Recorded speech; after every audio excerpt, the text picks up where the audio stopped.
It's always a delight to have you join us on the program Politics Today on independent television and radio. Of course, today it's not an exception. Welcome on board the program. Today we have two critical issues we'll be analyzing in the next 55 minutes. We'll look at the National Economic Council versus Economic Advisory Council, which of course was recently constituted by Mr. President with a charge to rejig the economy and report directly to Mr. President. Already we know that statutorily, constitutionally, the National Economic Council headed by the Vice President has been in existence. Since the creation of the Economic Advisory Council, tongues have been wagging. Some have even said outrightly that the Vice President has now been officially made redundant in the scheme of things. All of these will form part of our discussions today on the program. Secondly, some few weeks back was the court judgment, some called it the UK Calamity Court judgment, involving the federal government of Nigeria and a certain PNID Limited in the UK. PNID said the Nigerian government reneged on the terms of the contract in which they entered into to supply gas, and so took Nigeria to court and eventually won the court judgment, or won the case in court in UK at about $6.something billion. And by the time you add the interest that accrued within the period the court case was on, everything came to $9.6 billion. And that gave the company the powers to seize Nigerian properties until that money is completed. In the last couple of days, there's been a twist to this whole matter back home, with two Nigerians who were alleged to have been involved in this contract being convicted and sentenced to court. Sentenced to some years in prison. And then some other officials of the NNPC are already in the court. The question is, to what extent will all of these happening locally affect the court judgment secured by PNID in the UK?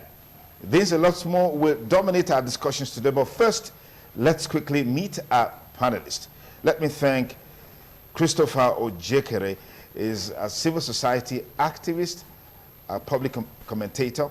Chris, many thanks for joining us on the program. Thank you so much, Sonny. Good morning, viewers.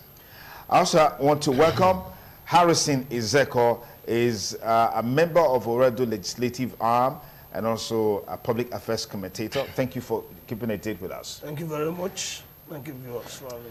Okay, let's begin with the constitution of a new Economic Advisory Council vis-a-vis the existence of the National Economic Council. Chris, isn't this duplication of duties, responsibilities? Well, in terms of having another body, it is clearly a duplication.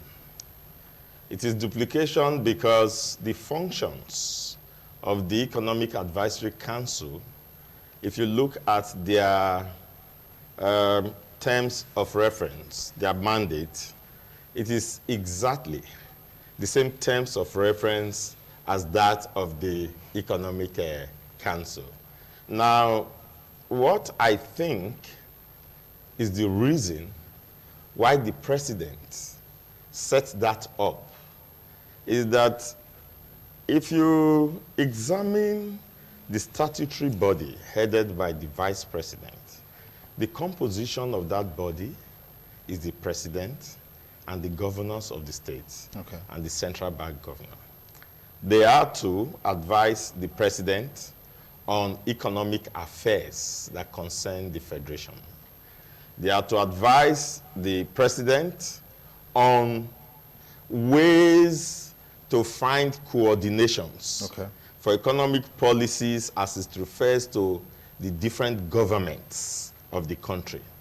By that mandate, there seemed to be a political economic team whose responsibility is mainly policy. Therefore, you cannot refer to it as a real technical economic team. Okay. Because the membership, the composition of the membership is not economic bias. It is just that they are the state governors controlling units of the economy in the 36 states, and then the vice president. Okay. So I think what the president decided to do, maybe in response to criticisms, pressures, and so on and so forth, and more in response to the doldrum Nigeria economy has found itself, was to set up what I may refer to now as a technical economic team made up of hardcore economists who he expects to advise him, as I said earlier, on the same mandate, but this time providing technical, technical procedures and technical ideas about how to run the economy. So I think that's what he has tried to do, perhaps relying on his powers in, I'm not a lawyer, but I think that he's relying on his powers in Section 151 of the Constitution that says that he can appoint special advisors. And so he has decided to set that up. You know, it's similar to setting up, what do you call it, anti-corruption advisory committee, which he had set up earlier. Yes, which has since been disbanded. Yes, which has since been disbanded. Now, perhaps, as I said, in response to pressure. So there is a duplication in terms of the fact that you have two bodies, with the same kind of similar functions, but the technical input of the last body is going to be very useful to the president if the president will listen. All right, Harrison, let me come to you. I mean, when the Economic Advisory Council membership, I mean, the members were inaugurated, and of course, given terms of reference, I mean, it set tongues wagging. One of the points is that this could just be a testimony to the fact that the National Economic Council under Mr. Vice President has not lived up to expectations. And just one way to buttress that, that's why we have the Economic Advisory Council. Would you subscribe to these insinuations in some quarters? Well, what I'm going to be talked about, I think looking at the way things have been for the first tenure, and now the man have gotten the second mandate, he needed to sit down and correct some certain things that didn't work well in the first tenure. If you look at the economic team that was set up before now, it's political. The reason is that the composition, especially the governors. For me, it's just another way of bringing selfish interests were there, because you don't expect the governors, whatever contribution they are making, it must be something that will need to benefit them.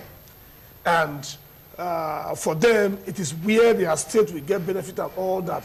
So the expected result we have not actually gotten. That is the basic truth. Okay. Because for the president, they wouldn't want to now come up and say, okay, let us dissolve this and do this. The best way is just to come up with a technical team, like you call it advisory board. Okay. We have professional people that would experience. We have seasoned economists who can actually think, go to the drawing board and get the right thing done now, direct to Mr. President. Okay. My joy is that they are reporting to Mr. President directly.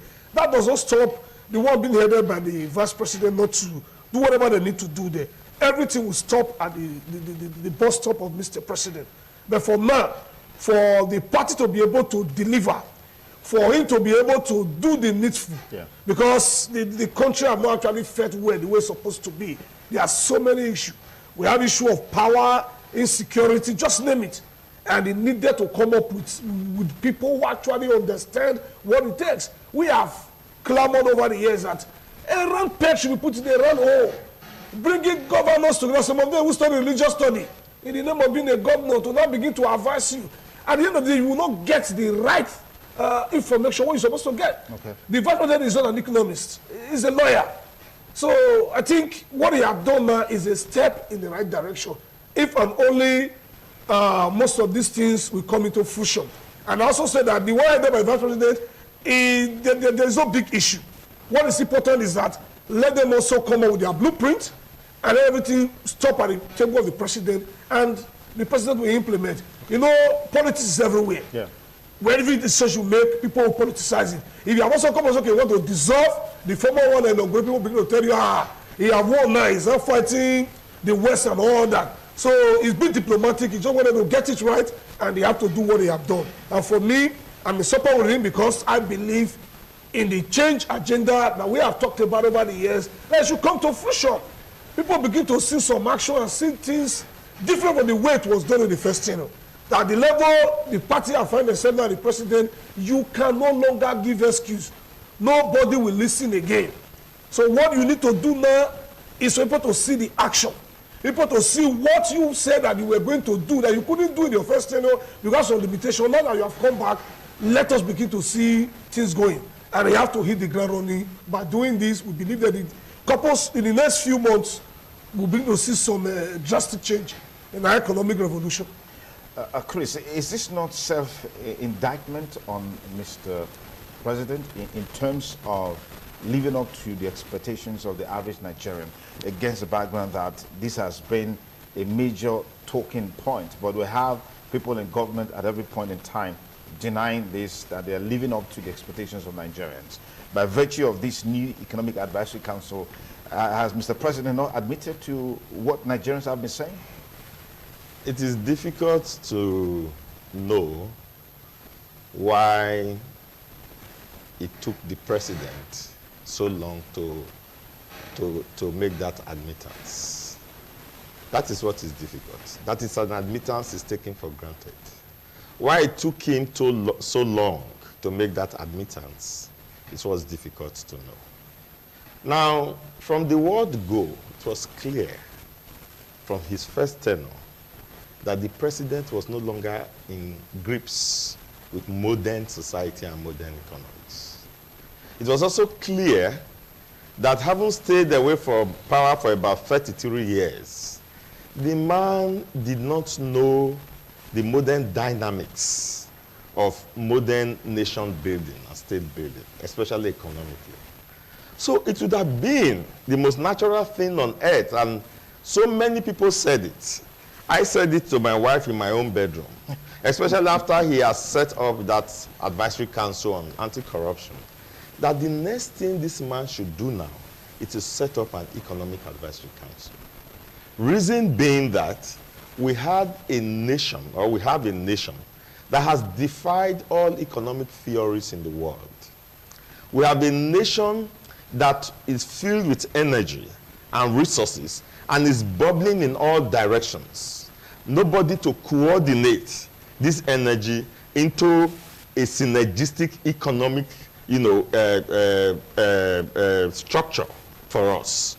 We needed eggheads like this who have exposures both internationally and in local politics, in product, fiscal and monetary politics and economics, to come together and give us an economic structure, which I hope these guys are going to do now. But it does not inspire a lot of confidence in the nationals of a country if the presidency seemingly is reactive, knee-jerk,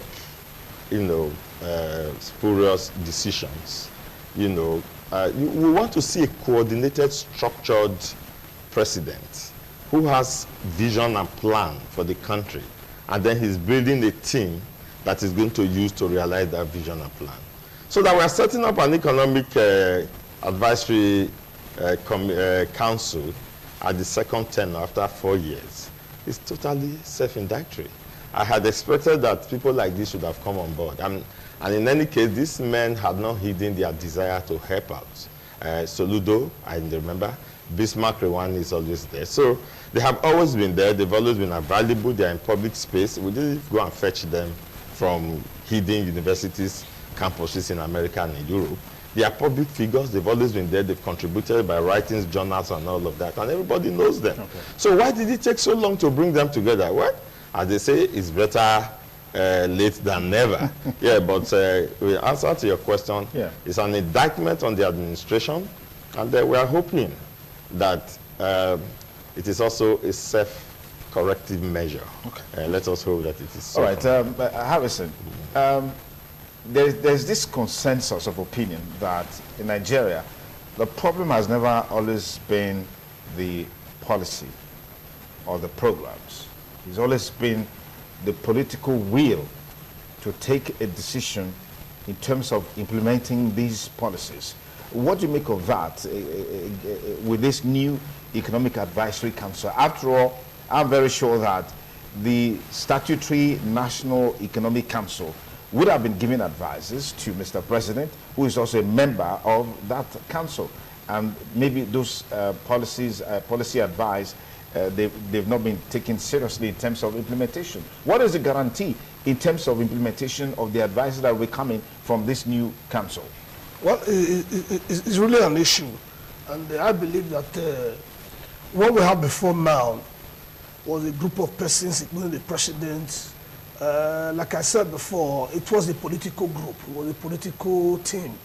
Because a situation where you have the governors on one side, everybody knows what happened in this country. There have always been a form of you get too much, we need to get this. Nobody's even talking about how we're going to implement it.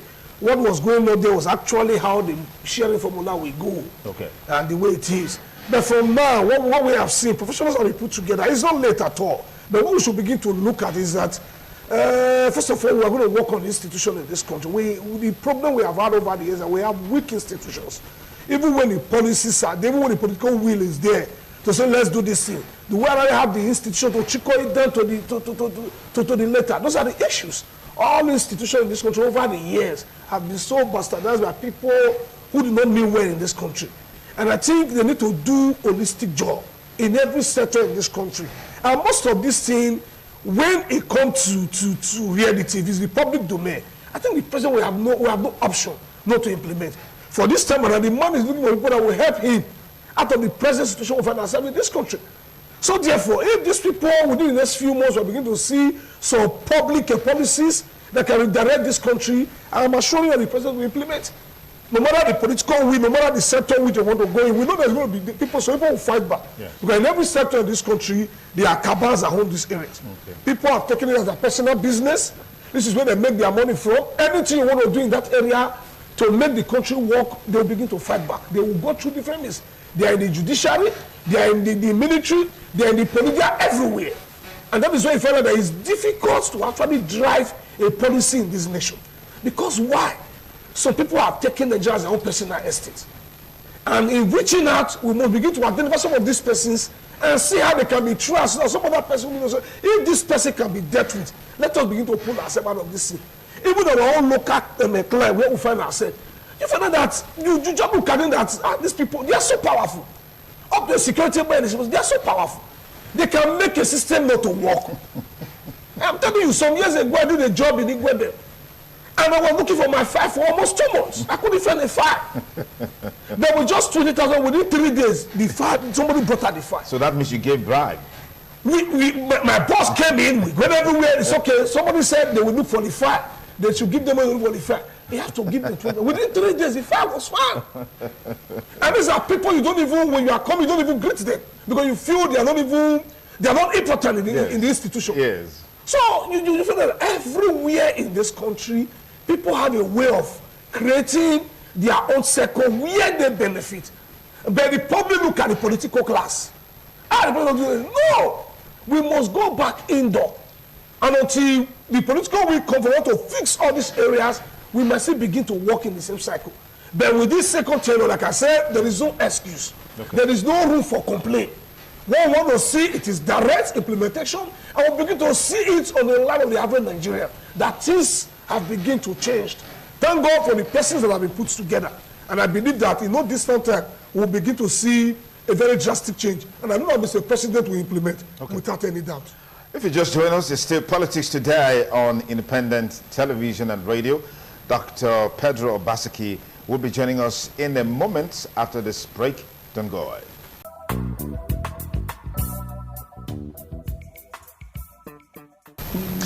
Okay, thank you for staying with us. It's a live studio, and it's still Politics Today on independent television and radio. Dr.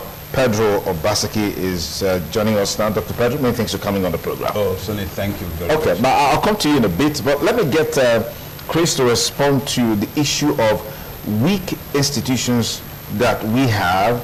These institutions are supposed to complement government efforts. Against the background of that existence, do you expect any paradigm shift, even with the constitution of the Economic Advisory Council? This is what I expect, and I hope I'm almost certain that the guys who were recently appointed to the Economic Advisory Council are aware of this, that it is not going to be automatic to reinvent the wheel. So what I expect them to do is what they do in smart economics. They should see this as an opportunity and a platform to now exercise what they have been yearning to do for Nigeria. Come up with structured, long-term economic plan for our country. I'm not thinking that the president is going to agree with them on every point.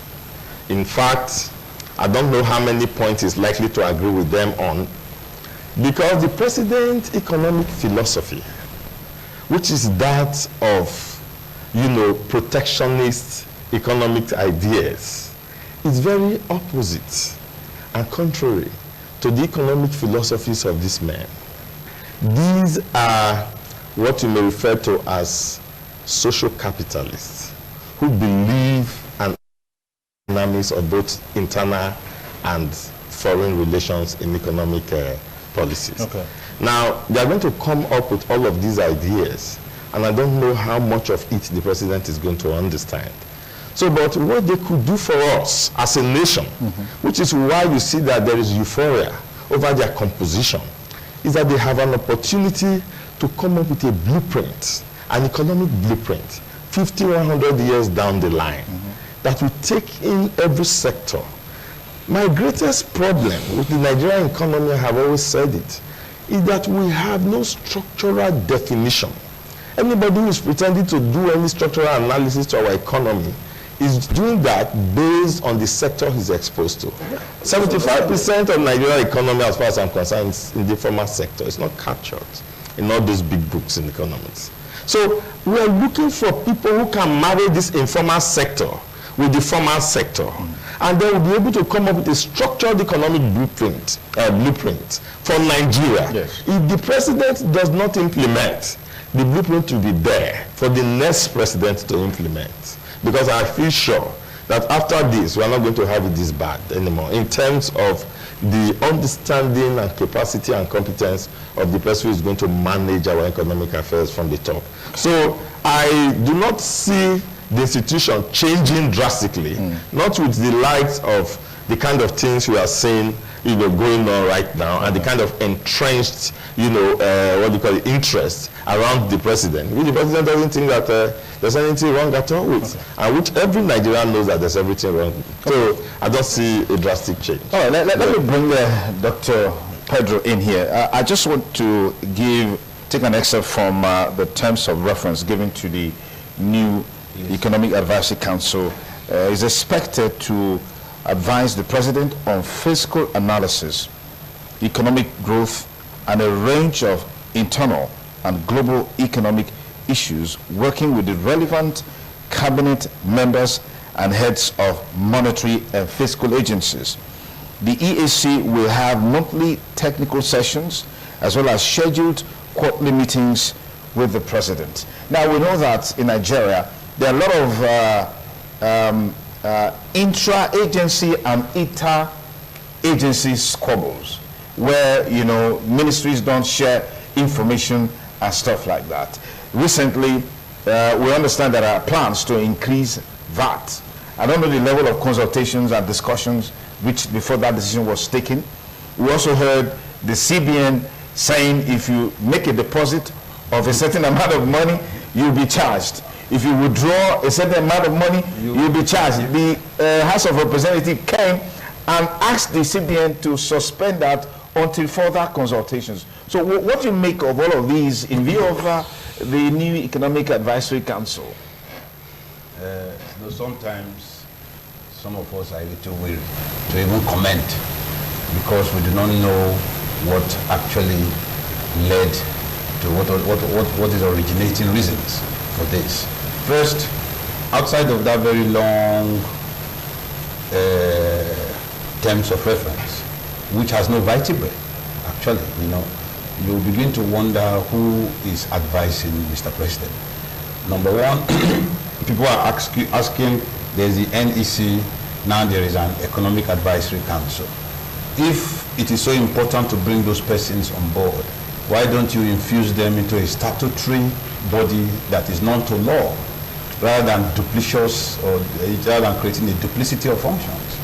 Now, in terms of who will the president listen to, it is not actually the president's forte to begin to look for how to micromanage the interplay between all the factors and all the players within the economic sector.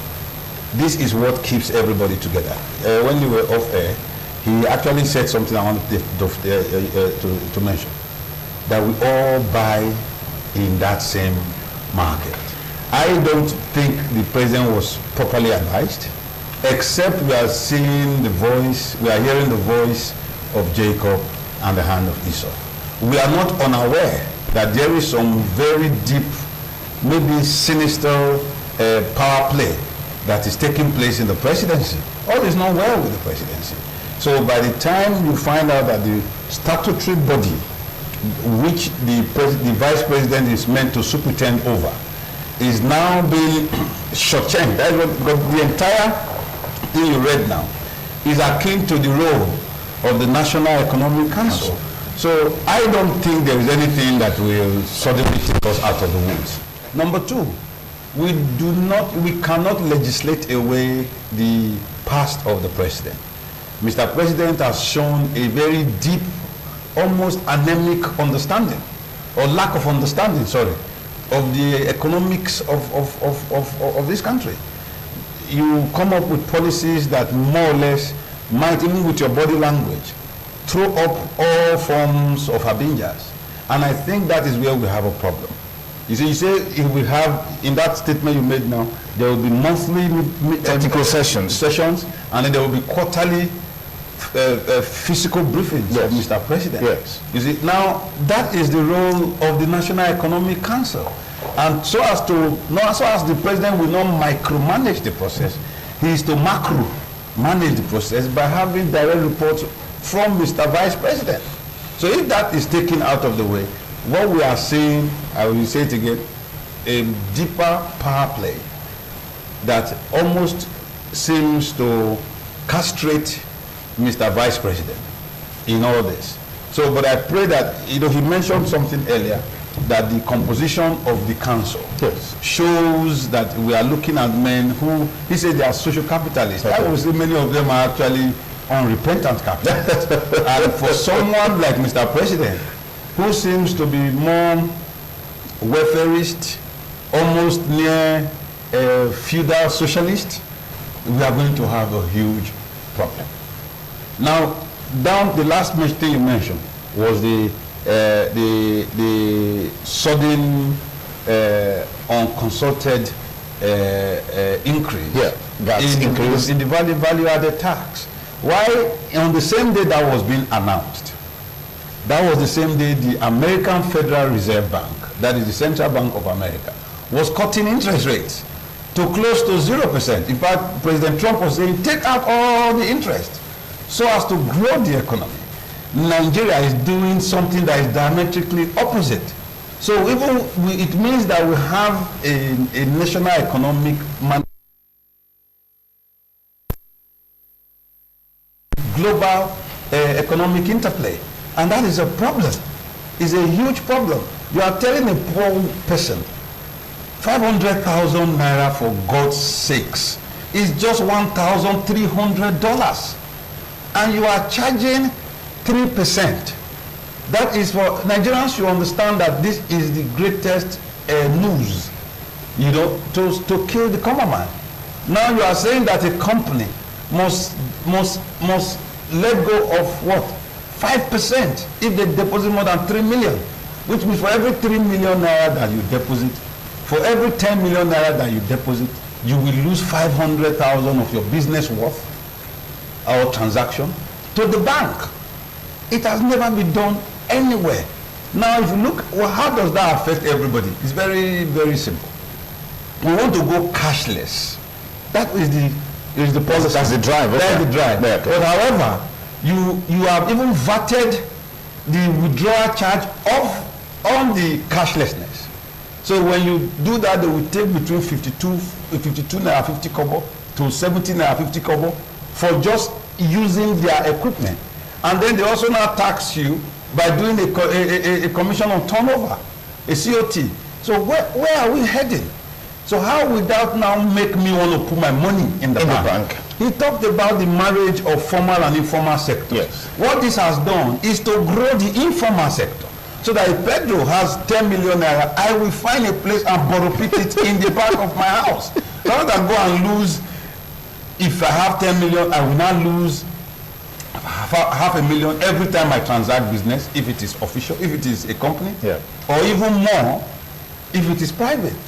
So what I thought they should encourage is to encourage persons to save, encourage deposits, take away total 0% charges on any money you put in the bank. If you now charge a certain amount of percent, maybe like 0.5% for incessant withdrawals, you will not charge a percentage so as to reduce the propensity to spend cash. So people will now put in their accounts, you will increase the saving culture. So I don't know whether this country, those who are managing the economics of this country, are in bed or in tune with the stark naked realities in the marketplace. Don't forget, this is a government that just a few weeks ago banned the importation of a staple in Nigeria. Why that may be good, you have to create a soft landing. You must make sure that there is massive local production, there is support to local production infrastructure and processes and mechanisms, so as to reduce the dependence on foreign importations of same. So what you have done now is to ab initio, upon announcement, increase the price of a staple food without increasing the salaries of those who are going to buy that staple. The rice. Rice is a staple of this nation in every form particular. Now you have increased it. You have not even passed your 5 years, 3 years, 4 years ago. You are still fighting 18,000 naira minimum wage, which in dollar terms, which I mean we cannot run away from that, is just $40 or $50 a month. In Nigeria, we have a nation where persons with siren crazy dictatorships are pushing those of us whose take-home pay cannot take us home. In all of this, you don't expect anything good from this? This is a bad Bethlehem. Nothing good will come out from this Bethlehem. The only way is for a reversal. You know, so I will go to status quo. And the National Assembly also cried out last night. That they have, you know, we thought this was going to be a rubber stamp National Assembly. They've not even waited for the National Assembly to even sit properly. And all manners of officials of government are beginning to flaunt the directives and simple invitation of the check on the executive. It is a death knell for our democracy. He talked about weak institutions. That is the bane of this nation. And until this nation sits and properly restructure this country, we are in for a rougher ride every day as the time ticks off. If you just join us, it's still Politics Today on independent television and radio. Our take-up point on the discussion this morning on the program is to look at the constitution of a new Economic Advisory Council to report directly to Mr. President vis-a-vis the existence of the National Economic Council headed by Mr. Vice President. One, the President, Muhammadu Buhari, and the other, Vice President, Professor Yemi Osinbajo. Views have been canvassed and expressed, which are entirely those of the people expressing them, particularly the panelists that we have in the studio. Let's just go to our next layer of discussion on the program. Of course, you're very much conversant with the issues that have trailed the award of $9.6 billion to PNID in the UK. In the last couple of days, as I said in my opening lines, 2 people were convicted, and then some others are already being prosecuted by the federal government. But the question is, will all of this change the court judgment that has been given in favor of PNID against the federal government of Nigeria? Chris, let's get your take on this. It's difficult to know that, but if we have any knowledge of how law works, it's not the public opinion of people or jurisdictional pronouncements that have no jurisdiction over the other jurisdiction that changes, court judgments. Okay. The judgment you are referring to was got here in Nigeria. The best Nigeria can hope for is what I think the minister is saying, and that is to try and establish that the contract in the first place was a fraud. And because it was a fraud, to use his own words, liabilities that are entrenched in fraud and corruption do not stand enforceability in courts. Okay. So what Nigeria is trying to do is trying to prove that the contract wasn't in the first place, and that the whole thing was a scam, carefully orchestrated, designed to fail from the beginning. Now, how that is going to influence the judgment already given in the UK is something that is difficult to tell here.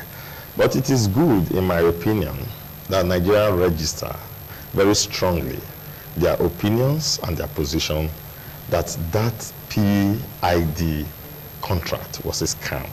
I'm particularly convinced from the evidence before me that it was a scam. If such public opinions can whip up political sentiments, put pressure on diplomatic channels, yeah. Yes, but whether it will affect the courts, I don't know. Now, the best bet we have is a law the EFCC have been able to dig out, or the Minister of Justice have been able to dig out. There is an act, a 1978 act of Foreign Assets Act in the UK that insists that you cannot seize the assets of a foreign country in the UK except you get a consent letter from that country. What that implies is that right from the beginning of the prosecution of the case, the foreign country is carried along and is able to understand how you arrive at the process of now wanting to confiscate their assets.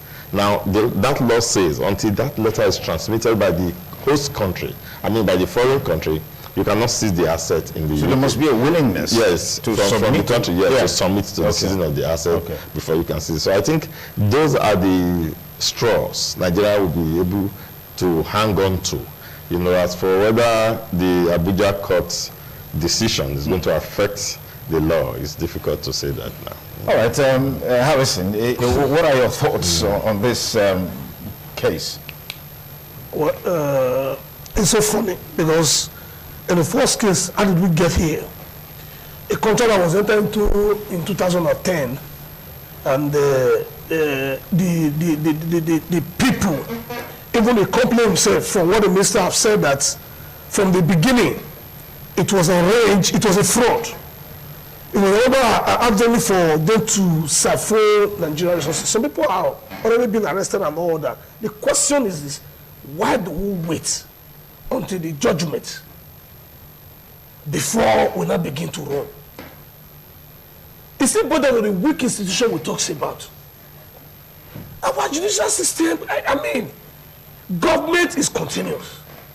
I don't know if they were aware the implication of this is not they want to begin to run. Okay, now we are looking at this issue. This project was supposed to last for about 20 years.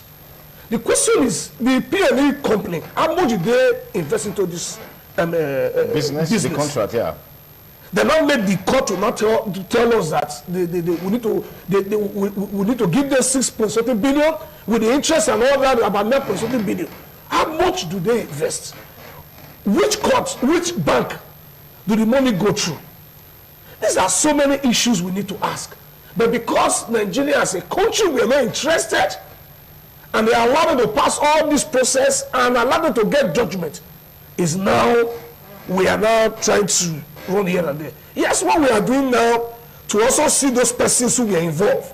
If at the end of the day, the thing go the other way around, maybe some of these monies are at their disposal.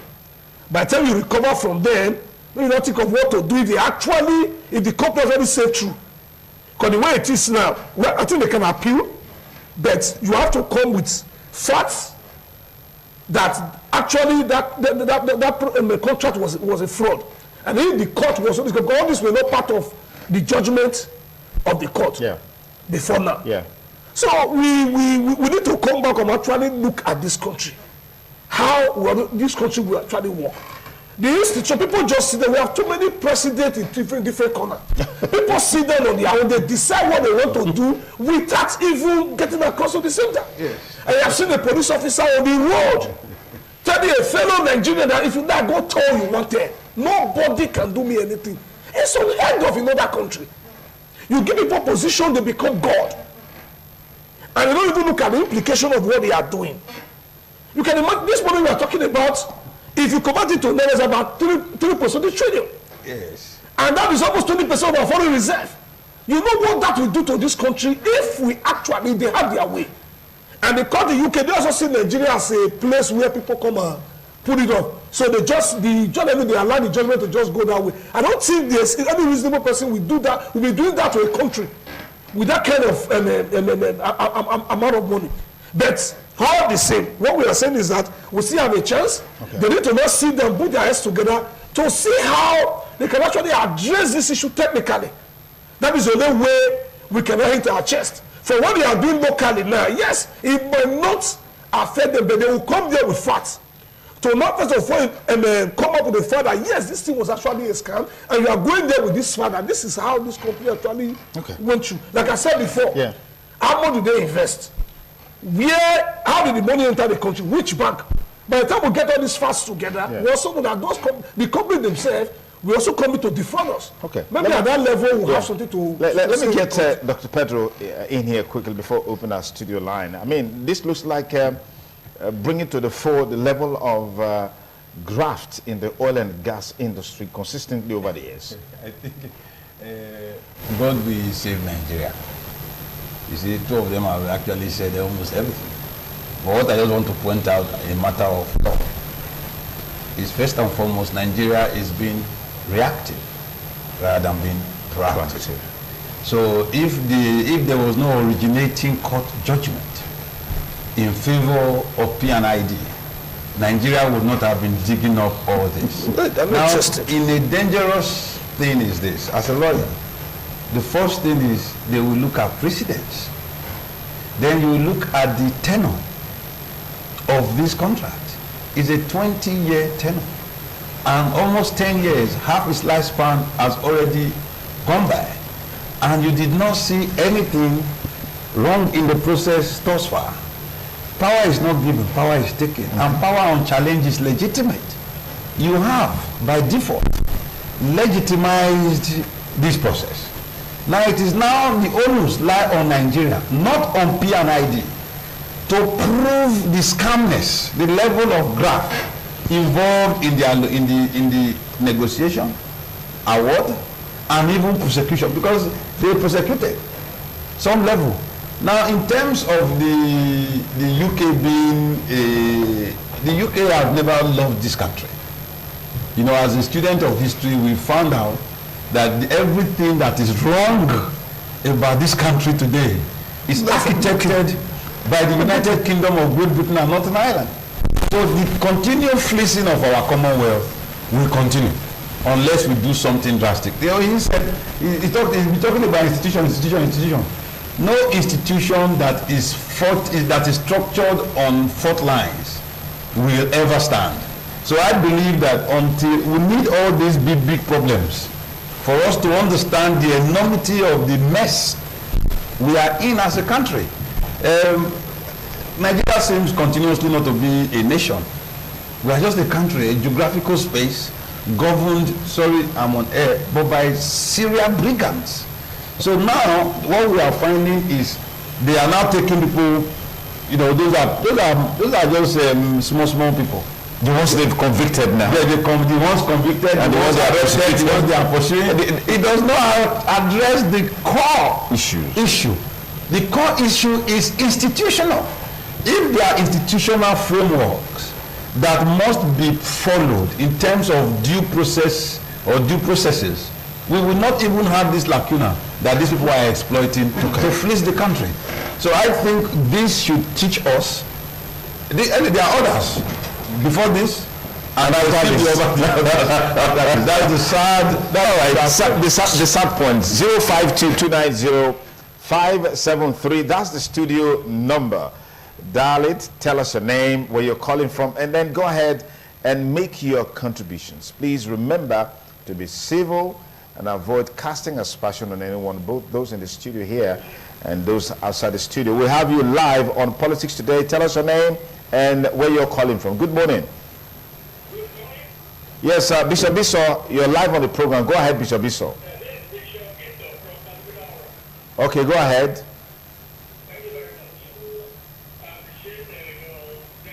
Okay, thank you.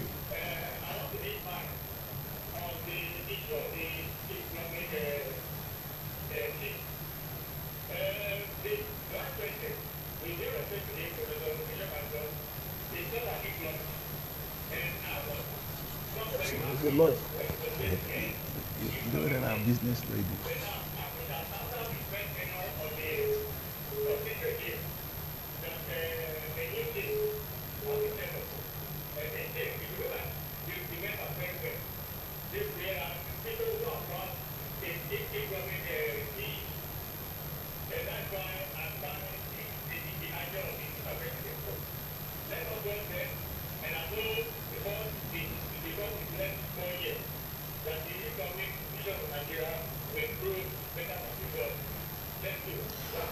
All right, thank you, Bishop Bisso from Sapogoda. All right, yeah, just a comment, yeah.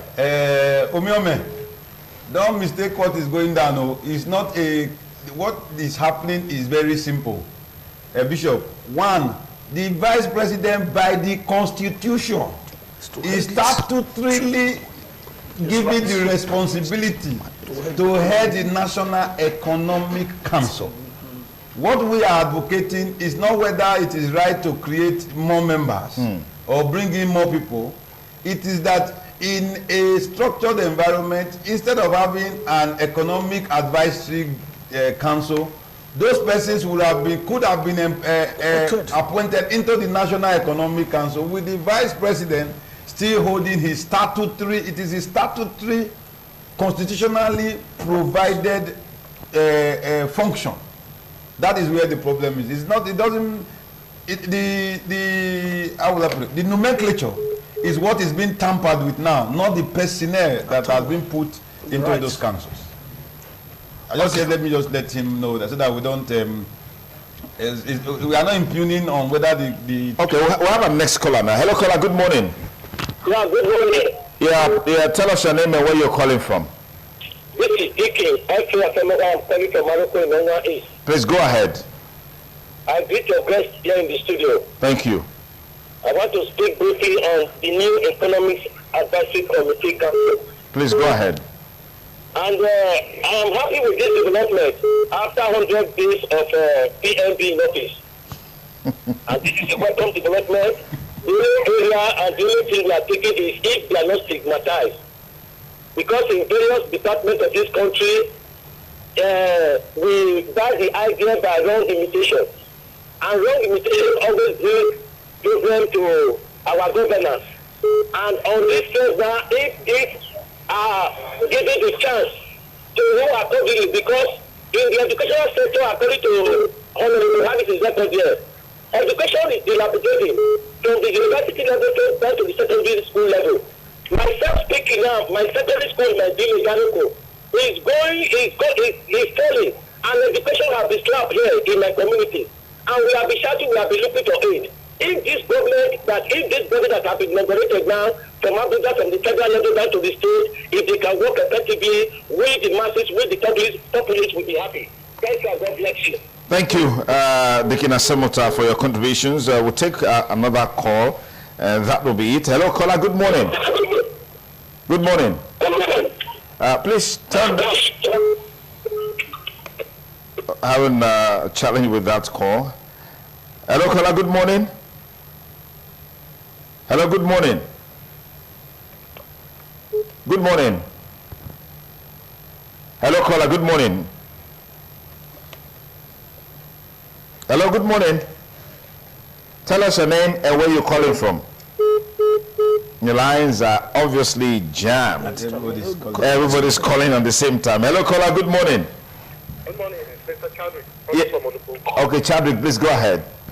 Yes, thanks for the panel there. For me, quickly, I just want to say that when you talk about institutional failure, I think part of the problem, nepotism is part of it. When an appointment is to take place in a particular position, when we start looking at where the person is coming from, geopolitical zones, and all these things, that's the way of affecting it, because the competence of individuals, of persons, it's eroded by, geographical location. Okay. For example, these people mentioned, Soludo and the rest, they have this competence, they have everything. I mean, these people, why are they not ministers? Why are they not, you have somebody who has this track record, why is he not a minister? Why is somebody, for example, a politician becomes a minister and he's not a specialty in that field, and you have somebody who is in that field, who has journals, who is exposed worldwide.